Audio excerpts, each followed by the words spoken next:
और ये खबर जयपुर से, सरस डेयरी प्लांट में महाभ्रष्टाचार का मामला।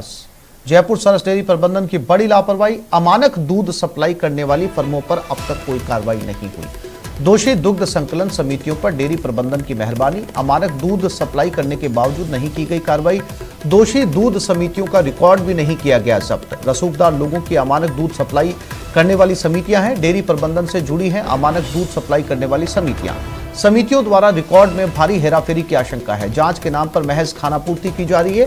डेयरी चेयरमैन ओम प्रकाश पूनिया का बयान, जयपुर सरस डेयरी में रिकॉर्ड सीज नहीं है, करने का नियम, दोषी समिति पर कठोर से कठोर कार्रवाई की जाए। जयपुर डेयरी एमडी कुलराज मीणा ने कहा, आज करेंगे कार्रवाई।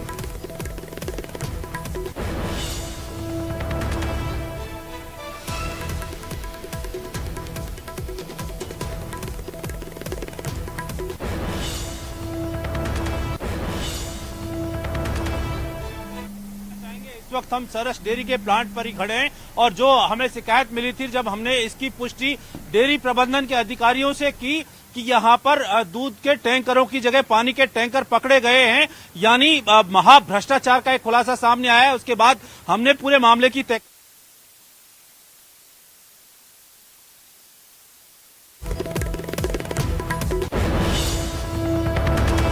और इसी खबर पर ज्यादा जानकारी के लिए बात करते हैं हमारे संवाददाता राकेश शर्मा के साथ। राकेश, वो कौन सी अमानक दूध सप्लाई करने वाली समितियां हैं जिनको लेकर अभी तक सरस डेयरी ने कोई कार्रवाई नहीं की है, और ऐसी कितनी अमानक दूध की सप्लाई जो है पूरे प्रदेश में हो रही है? बिल्कुल, देखिए आसिफ, जिस तरीके से कल जो 2 अमानक वाले टैंकर सामने आए थे, उसके बाद डेयरी प्रशासन में हड़कंप मचा है। लेकिन चौंकाने वाली बात यह है कि जिन दुग्ध सप्लाई करने वाली समितियां थी, उनके खिलाफ अभी तक कोई कार्रवाई नहीं हुई है। एक कौतून से जो टैंकर आया था, उसमें जो दूध है वो जो अमानक पाया था। जैसा हमारी डेयरी प्रबंधन के जो अधिकारी हैं उनसे बात हुई थी, एक दौसा से आया था।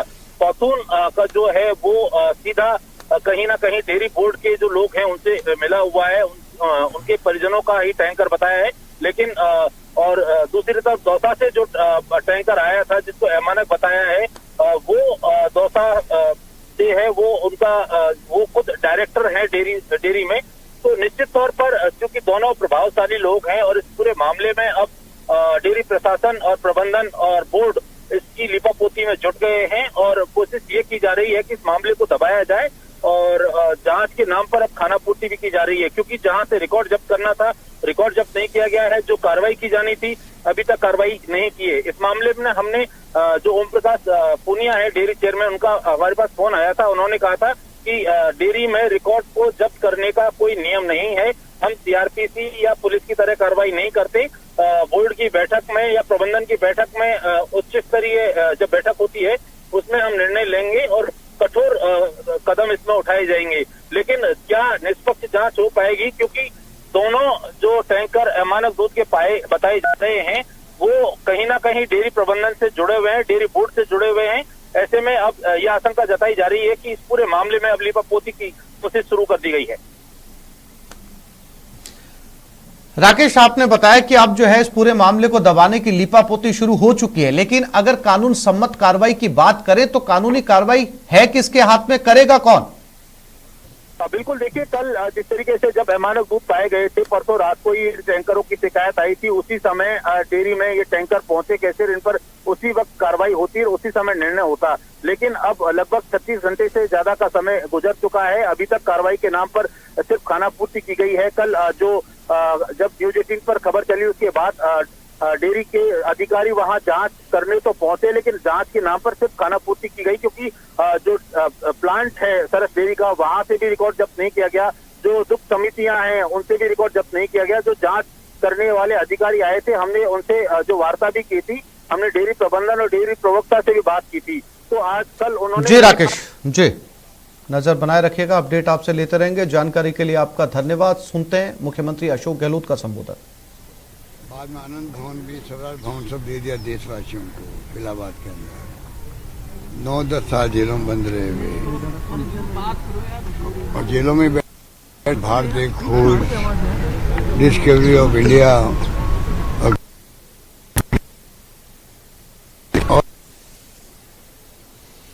और देश की नींव रखी है। आज उस पर देश खड़ा है। बड़ी बड़ी संस्था, एम्स जैसी संस्थाएं, IIT संस्थाएं, कृषि के अंदर संस्था रिसर्च की, सब कुछ उन्होंने बड़े बड़े बांध बनाए, बांका डैम की तरह बड़े बड़े इस्पात कारखाने लगाए गए जिससे कि हम आत्मनिर्भर बने। कोई मुकाबला नहीं। दुर्भाग्य इस बात का है कि एक तरफ तो बाल दिवस मनाते हैं हम लोग, तो बच्चों में अच्छे संस्कार पैदा हो पंडित नेहरू की तरह। और दूसरा, चाचा नेहरू कहते थे, क्यों कहते थे उस जमाने के अंदर। अब जो वर्तमान सरकार ने, मुझे ऐतराज है इस बात का कि आप अमृत महोत्सव मना रहे हो देश का, फिर देश के पूर्व प्रधानमंत्री को याद ही नहीं करेंगे। जो उनका कॉन्ट्रीब्यूशन था उनको याद तो करो, जिससे कि नई पीढ़ी कुछ सीखे, समझे और कुछ ग्रहण करे। नई पीढ़ी को अगर आप इतिहास नहीं बताओगे तो वो क्या ग्रहण करेंगे, क्या इतिहास समझेंगे। बिना इतिहास के वो क्या, कल उनके ऊपर भार आएगा देश का, प्रदेश का, तो वो क्या आगे वाली पीढ़ियों को क्या संदेश देंगे। तो मेरा मानना निश्चित तौर से है, अमृत महोत्सव में जिस प्रकार पंडित नेहरू को बिल्कुल इग्नोर कर दिया गया और बाकी प्रधानमंत्रियों का भी कोई दिखता ही नहीं है कहाँ पर क्या उनका कॉन्ट्रीब्यूशन बताए कोई। तो आप क्या खाली इवेंट कर रहे हो, क्या कर रहे हो। एक मौका था देश के अंदर पूरे 135 करोड़ जनता को अपने देश पे गर्व करे कि हमारे देश की आजादी जंग के लड़ने के लिए कितने लोग ज्ञात तो ही हैं, अज्ञात कितने लोग थे मारे गए, वो अज्ञात लोग जिनको हम जानते नहीं हैं। कितनी बड़ी फ्रीडम मूवमेंट लड़ी गई, क्या उनको याद करने का एक अवसर था जो खो दिया है बीजेपी और एनडीए गवर्नमेंट ने। वो खाली इवेंट बड़े बड़े कर रही है, छोटे बड़े करती है, पर जो एक्चुअल में 75 साल की उपलब्धि हमारी है, एक सुई नहीं बनती थी यहाँ पर, आज क्या नहीं बनता यहाँ पर, सब कुछ हो रहा है। तो पूरा गर्व होता है देशवासियों को, और गर्व के आधार पर जब आप कॉन्फिडेंस पैदा होता है, मानव संसाधन बनता है नई पीढ़ी का, वो देश के काम आता है। तो मेरा मानना है कि आज का दिन तो हम सबके लिए यही है, हम पंडित नेहरू का जो विजन था, जो सोच थी, लोकतंत्र, समाजवाद, धर्मनिरपेक्षता, उनमें कूट कूट के भरी हुई थी। उत्तम नई पीढ़ी को हम लोग संदेश दें, आत्मसात करें और देश के लिए अपने आप को समर्पित करें, प्रतिबद्ध करें और देश सेवा के लिए बड़ी से बड़ी कुर्बानी देने के लिए हम तैयार रहें। ये हमारी सोच होनी चाहिए। सर, आपने कहा इतिहास को जिस तरीके से अभी तोड़फोड़ की जा रही है, आने वाले दिनों में खुद मोदी भी ये चीज झेलेंगे अगर ये तो होता ही है। अगर आप इतिहास को तोड़ोगे, मरोड़ोगे, तो आप कैसे इतिहास बनाओगे खुद। आप आने वाली पीढ़ी कैसे आपको याद रखेगी, वो भी फिर आपसे सीखेगी। आज जो आप सिखा रहे हो उनको, कल वो सीखेगी। तो ये उचित नहीं है देश के लिए, उचित नहीं, देश के लिए उचित नहीं है। कोई व्यक्ति विशेष के लिए अस्थायी रूप से उचित हो सकता है, पर देश के लिए उचित नहीं है। अहमदाबाद उदयपुर रेलवे स्टेशन इस प्रकार की घटना हुई, आपने वो जांच कर रहे हैं, NIA वालों को बुला लिया हम लोगों ने, वो भी देख रहे हैं किस एंगल से क्या घटना हुई, क्यों हुई, कारण था। FSL वाले तो उसको बहुत ही गंभीरता से ले। नमस्कार।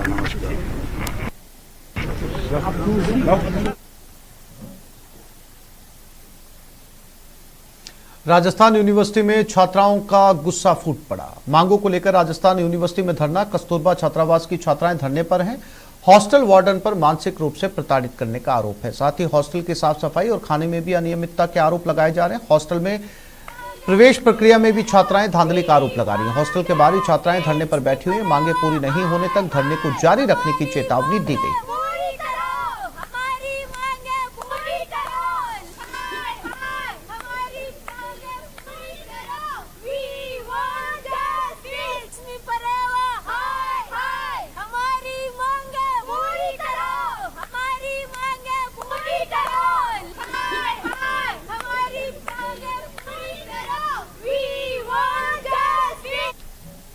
और एक खबर जयपुर से, बेरोजगार युवा करेंगे प्रदर्शन। वन रक्षक भर्ती पेपर लीक समेत अन्य मांगों को लेकर प्रदर्शन। राजस्थान कर्मचारी चयन बोर्ड के दफ्तर पर यह प्रदर्शन किया जाएगा। राजस्थान बेरोजगार एकीकृत महासंघ के नेतृत्व में यह प्रदर्शन किया जाएगा।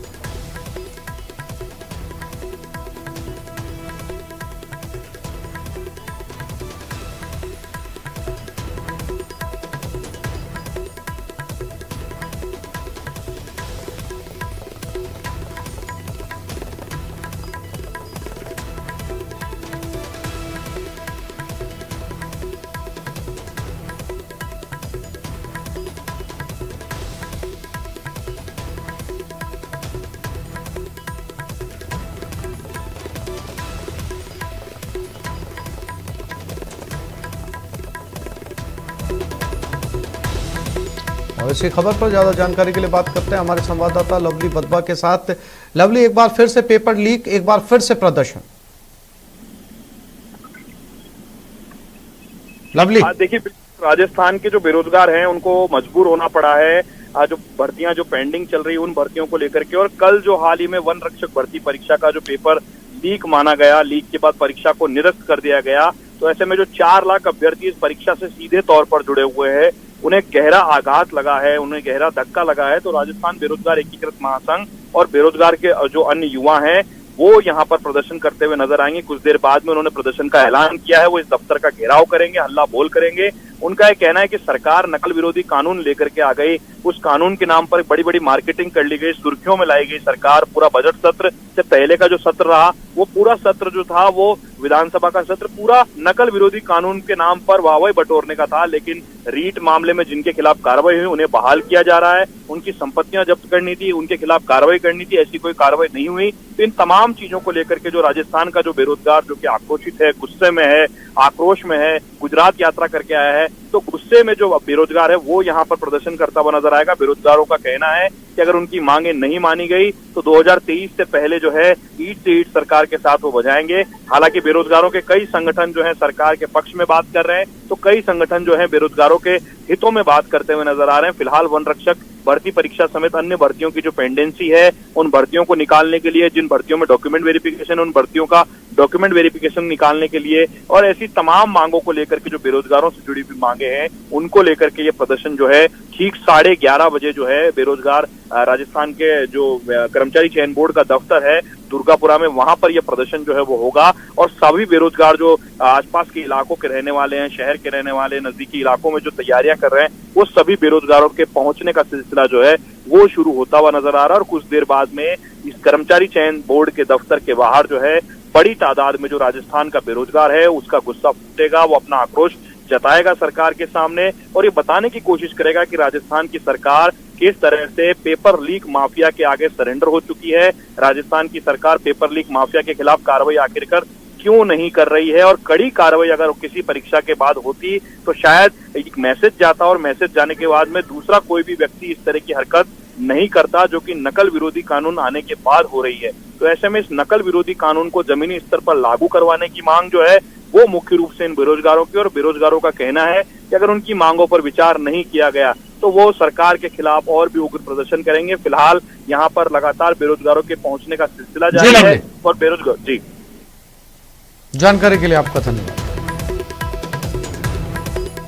वन रक्षक भर्ती पेपर लीक मामला, पेपर लीक मामले में बीजेपी हमलावर हुई। बीजेपी प्रदेश अध्यक्ष डॉक्टर सतीश पूनिया का बयान सामने आया, सरकार वीक होती है तभी पेपर लीक होता है, बिना सरकार की शेयर के ऐसे कांड नहीं हो सकते। नेता प्रतिपक्ष राजेंद्र राठौड़ ने भी सरकार पर निशाना साधा, पेपर रद्द होना सरकार के मुंह पर तमाचा है, इस सरकार में पेपर माफियाओं की जड़ें गहरी हो चुकी है। चीट तभी होती है, लीक तभी होती है जब सरकार वीक होती है। मुझे लगता है कि 4 साल में अशोक गहलोत की सरकार वीक है और इसलिए पेपर लीक है। और ये इतना बड़ा पाप हो गया कि गंगा में 100 डुबकियां लगाएंगे तो भी ये पाप धुल नहीं पाएंगे। मुझे लगता है कि अब पानी सर से ऊपर गुजर गया। मैं हमारे भारतीय जनता युवा मोर्चा को भी आह्वान करूंगा कि सरकार के इस लापरवाही के कारण जिन लाखों बेरोजगारों के अरमानों पर पानी फिरा है, उनके माँ बाप के दिल पे क्या गुजरी होगी जिन्होंने अपना पेट काटकर परिश्रम से कोचिंग करा के इस उम्मीद के साथ कि कहीं उनको सरकारी नौकरी मिलेगी। बहुत ही दुर्भाग्यपूर्ण है क्योंकि पिछले 4 वर्षों की वानगी तो यही है। तो इस बुलेटिन में फिलहाल इतना ही। नमस्कार।